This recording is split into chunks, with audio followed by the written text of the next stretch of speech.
Well, ladies and gentlemen, if you've been wondering where I was, well, unfortunately, I've been in hospital with my son.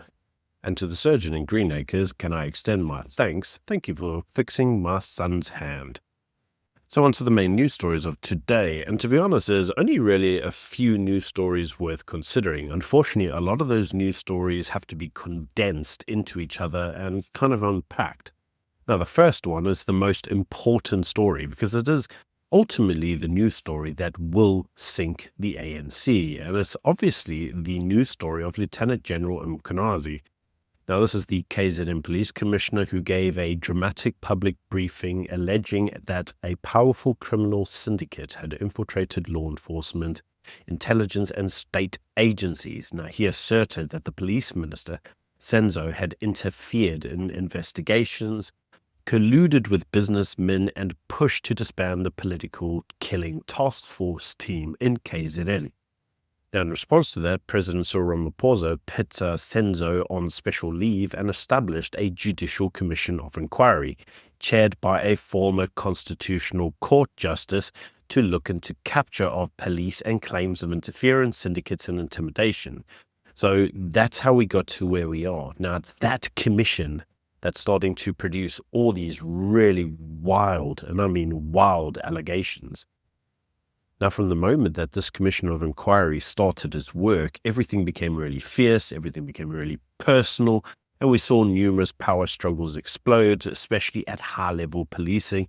There's been numerous instances of political fallout and potentially even threats to press freedom, although I don't know if I actually believe that, though News 24 did respond to a lot of this. Now, the first fallout of this actually comes from Senzo's, the former police minister's chief of staff, and he claims that masked armed police raided his Johannesburg home, searched him, and assaulted his brother when they could not find anything. Now, he claims this operation was ordered by the National Commissioner and that they were seeking his electronic devices ahead of his testimony at the parliamentary inquiry. Why they were doing that, I don't know.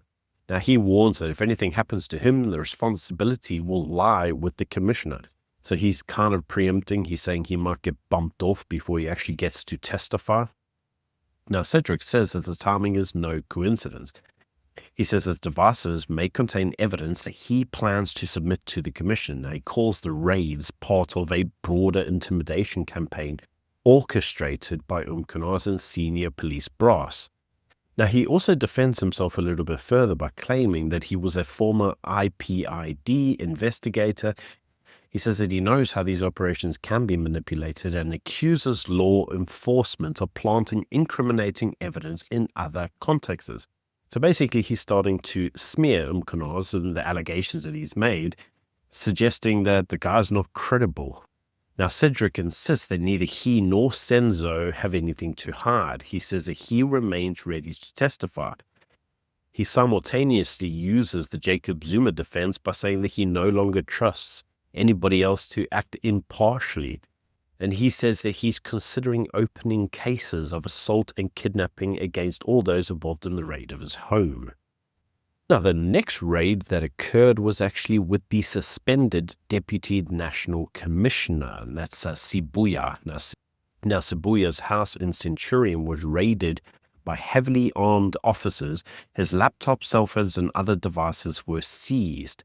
He publicly accused colleagues of his within the police establishment of betrayal. He says that the police raid was authorized via a search and seizure warrant obtained through the Gauteng High Court and was part of a corruption, fraud, and money laundering investigation into Sibuya. Now, the reason they seized his devices is that there are allegations that there are WhatsApp messages on them that tie him to corruption, and the police say that they need further proof of payment for these corrupt activities. Now, Sibuya's devices remained under scrutiny and are now being used as evidence within this whole debacle. So aside from the raids, what else has been going on? Well, a parliamentary ad hoc committee is hearing testimony from Mkhwanazi and many others. Now, in his testimony, he made sweeping comments about journalists and media, and he called for state security to surveil media organizations and for punishment, even jail, for journalists who report badly and dubbed them the bad ones. He claimed to have a list of journalists affiliated with crime intelligence. Now, what's really interesting is that some of these WhatsApps started to circulate online, and you can see them on the video screen above. What you will notice is that there were allegations made that many politicians were using, shall we say, very favorable, if that's the right word, they were using very favorable media outlets in order to report certain versions of events. Now, you can see that in these WhatsApps that started to circulate, what they were suggesting is that these media outlets would be used as a form of, propaganda to slate any of the testimony of these individuals and try and make them look worse. So the actual allegations made by Umkhonyoza are actually rather credible, unfortunately. Now, News 24's editorial team strongly rebuked him and said that the idea of state spies watching the press was a threat to democracy, though the allegations he made were rather true, and specifically, they were linked to the state broadcaster, the SABC. Now, in typical fashion, many of the politicians involved have said that there are outside parallel structures trying to influence and remove them. Apparently, there are cartels, gangs, or networks that know the system, and many of them claim that they are resisting these forces and deny that the police is in crisis.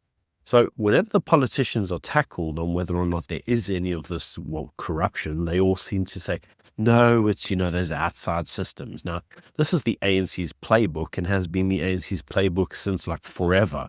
Because one of the things that we used to see inside the ANC was, remember, it was a RET faction ploy. It was something to get rid of Cyril or any one of their opponents. But what we've learned after all this time is that, this is just a form of deflection. So whether or not these allegations now are deflections, that remains to be seen.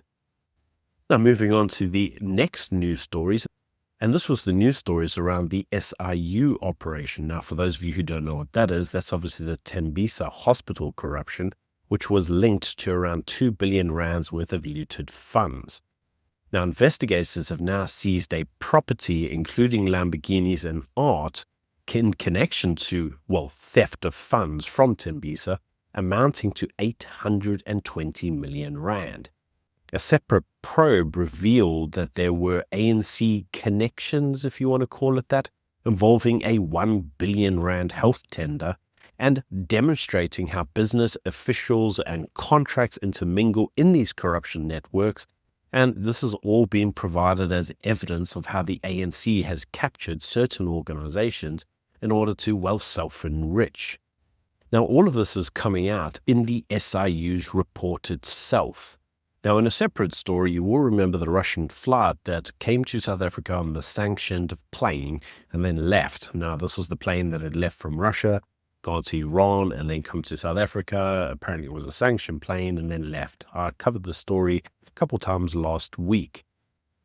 Well, it has now been revealed what that plane was actually carrying, because apparently it was smuggling helicopters to a Libyan warlord tied to South Africans' dealings. And this has raised geopolitical integrity questions around South Africa. Now, apparently these helicopters that were smuggled were former decommissioned British helicopters that were used for armed forces.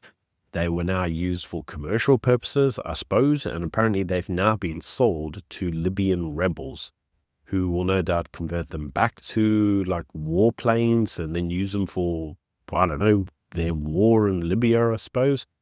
But this is actually starting to pit Cyril Ramaphosa's government directly into the firing line, because yet again, his regime is doing things that are highly questionable to the rest of the world, and Cyril's response to this will no doubtably be, that he's shocked and he knew nothing about it, because it would appear that the new strategy of the ANC is simply to plead ignorance. So moving on to the next news story, and this one was rather a shock, and this is that the European Union has pledged 11.5 billion euros, that's 230 billion rand, for investment in South Africa. Now, the investment is framed as being part of Europe's Team Europe, I don't know what that's supposed to be, and it's a push towards sustainable infrastructure, energy transition, health, transport, digital connectivity, and industrial value chains. I don't know why any of that's supposed to do with South Africa, because none of those apply here. In any case, Cyril Ramaphosa publicly welcomed the package, calling it a new era of partnership and cooperation, and saying it will accelerate South Africa's green energy. That's green hydrogen, renewables, and critical minerals, and vaccine production. Interesting how vaccines came out of there. But in any case, the investment is meant to deepen ties with Europe. The EU is already one of South Africa's largest trade and foreign direct investment partners, and this is supposed to mean that we'll get more money from them. This is obviously after Trump told South Africa to footsack, and, well, Iran doesn't have any money left to give South Africa. So Europe it is then, I suppose. I suppose colonialism is back on the table. I don't know. You let me know what you think in the comment section below. Now, a portion of the funds will be blended finance. Yep, blended financing. That's public-private partnerships. So bored of that stupid statement that really means nothing. And it's aimed at boosting local processing, refining of critical minerals, and green hydrogen infrastructure. Now, some municipal projects are already getting benefits from this money. Johannesburg itself has already received 551 million rand for waste management and green infrastructure under this broader package. Though I've got to ask, what exactly are we getting for this money? Because in typical fashion, we know how things go in South Africa, where money is given here for all these initiatives. Well, inevitably it gets squandered and stolen and doesn't actually get used for what it's meant to. So show us what you actually got for your money. Now, talking of money, you may recall that I did a story last week around the ANC and the investment company and how they had come to an agreement in order to avoid action being taken that would ultimately lead to the bankruptcy or the declared liquidation of the ANC. Now, Action SA has now come out and said that they have obtained copies of the court papers of the agreement whereby the ANC agreed to settle its 150 million rand debt for ordering election posters, this debt that had gone on for some time, and that they had agreed to settle it at 190 million rand. Now, apparently the actual debt itself was pegged at 125 million rand.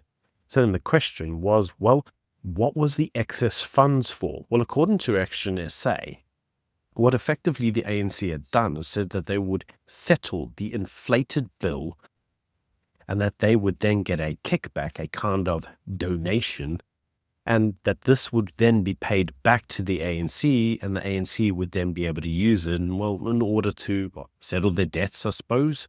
Now, underneath the Party Political Funding Act, any single donor in kind is capped at 15 million rand annually, and Action SA says that this settlement, had it actually occurred, would have breached that ceiling. Now, this revelation all seems to have come out through the ANC's own court filing papers. So this can't be something that the ANC denies. So the question is, how was the ANC ever going to get this money? Well, if you believe the whistleblower that I heard from last week, that whistleblower suggested that the funds were being paid to the investment company via abroad, so it wasn't coming directly into the ANC. Apparently the money was supposed to come via a third party. It would be for more than the actual value, with a kickback then being given to the ANC. So I suppose this whole circle of how the ANC is eliciting these illegal funds is starting to become more clear by the day. Now, Action SA contends that the deal itself was illegal from the outset because obviously it was contravening the Political Party Funding Act. And Action SA ultimately has filed a complaint to the IEC, the Electoral Commission of South Africa, giving them 30 days to review the documents and declare the deal as being unlawful before continuing its own litigation against the ANC for breaching legislation. Now, it's interesting because this entire issue had previously been referred many moons ago to the IEC for review. This obviously came after the ANC just suddenly settled all its debts. Many individuals said, well, the IEC needs to see where the money came from, and lo and behold, they refused to investigate. Well, now they don't really have a choice but to investigate where the money came from. Now on to a very final news story, and this is the news story that the European Union has proposed new tariffs of 50% on steel imports above a reduced quota as part of efforts to protect its own domestic steel industry. Now the quota, that's the tariff-free quota, has been cut by about 45% under this new plan, and only a small fraction of future steel imports into the EU will avoid these tariffs. Now, South Africa's steel exports have already been hit hard by Trump. Now, the EU is our key destination for many of those exports because of Trump. And, well, the EU is set to sanction the bezoos out of us and obviously set to apply tariffs on our exports to them. Now, the EU is actually the second largest export destination for South Africa's iron and steel, valued at 20.3 billion rand a year. Now, local steel producers and industry bodies are all warning of potential job losses, reduced competitiveness, and export income decline. So the industry itself is pushing the government to intervene. But arguably, it's the government's intervening and interference in the first place that led to the steel industry being ravaged and destroyed. So what does that actually mean? Well, what it actually means is that South Africa has less and less and less destinations to send its critical exports. The number of export destinations seem to be drying up daily. Now, the EU itself says that its steel industry is under serious strain from global overcapacity, especially from subsidized producers such as China, and that cheap imports and high energy costs are meaning that many of their own domestic markets are no longer viable. So in order to protect them, well, they're trying to get rid of the cheap imports. So why is the EU doing this? Well, it's because the EU itself is starting to copy US-style forms of domestic protectionism that Trump has adopted. And tariffs as a whole, much like Trump, is also part of their trade policy on how they intend to do that in order to preserve their existing industrial sovereignty and revitalize their own local production, and to prevent strategic sectors from becoming weakened and over-reliant on sometimes potentially hostile third-party countries like China, or in some instances even South Africa. So what does this actually mean for South Africa? Well, as I said, less and less destinations to send your goods to. South Africa thinks it's just going to pivot to exporting minerals and is finding that there are less and less markets to send minerals, because in typical fashion, South Africa thinks it's the only place that can send these minerals. But what we're even hearing from the EU is, well, it's not. Everybody has these, and there is a oversupply in the market. So ultimately, if you want to reduce the oversupply, you've got to tariff it and stop people just sending the goods out en masse. In any case, ladies and gentlemen, that's the news of today, and sorry about the delay yesterday. I was unfortunately in hospital the whole day with my son. And once again, thank you to the surgeon that fixed his hand. In any case, until tomorrow, bye.